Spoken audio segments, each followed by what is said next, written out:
There's been a lot of talk that a recession is coming and may already be upon us. Yeah, people are already struggling with higher prices for everything, and the unhappiness associated with that is real. Is it true that money can buy happiness? Our happiness expert, UW-Madison professor Christine Whelan is back with us today. Welcome back to Live at 4. Hi, Christine. Hi there, good to be here. So what is the Easterlin Paradox that you're talking about today?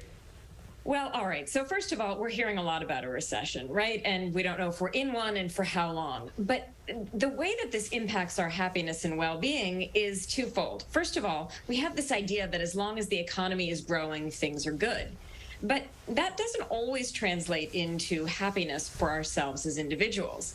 At the same time, when prices rise, when we can't afford the things that we used to, we do take a hit to our happiness. And so economists have been studying this for decades. And back in the 70s, in the last kind of big of the version of these, Richard Easterlin came out with this idea of the Easterlin Paradox. And that's the idea that after a certain point, more money does not make you more happy.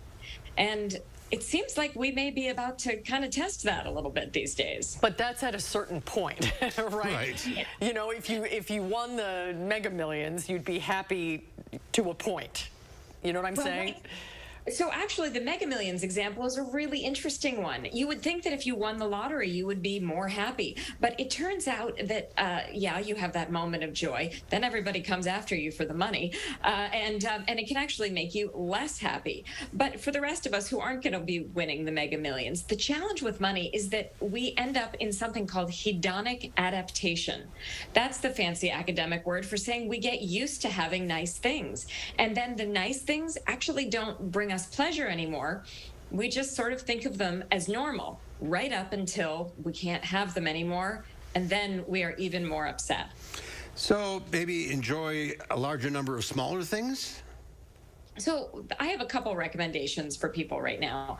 First of all, when you think about money and happiness, maybe separate it a little bit and think about how to spend your resources in terms of what you value most. That actually is the definition of thrift, right? So that actually means using your resources and keeping with your values for yourself and the greater good. So if you can think about spending your money that way. The second thing is, yeah, actually buying some little things and having those small pleasures and really savoring them rather than spending money on one big thing. Actually, those little pleasures can give more of a boost to your happiness if you enjoy them in the moment.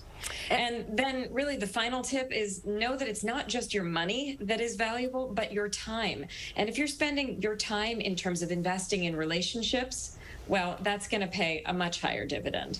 Absolutely. So money doesn't necessarily buy happiness. And what is the answer to the age-old question?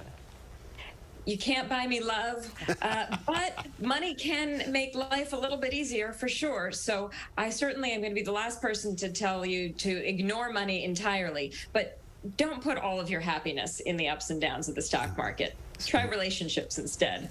Good advice as usual. That is very good advice. Christine, thank you. Great to see you, Christine. Thanks so much.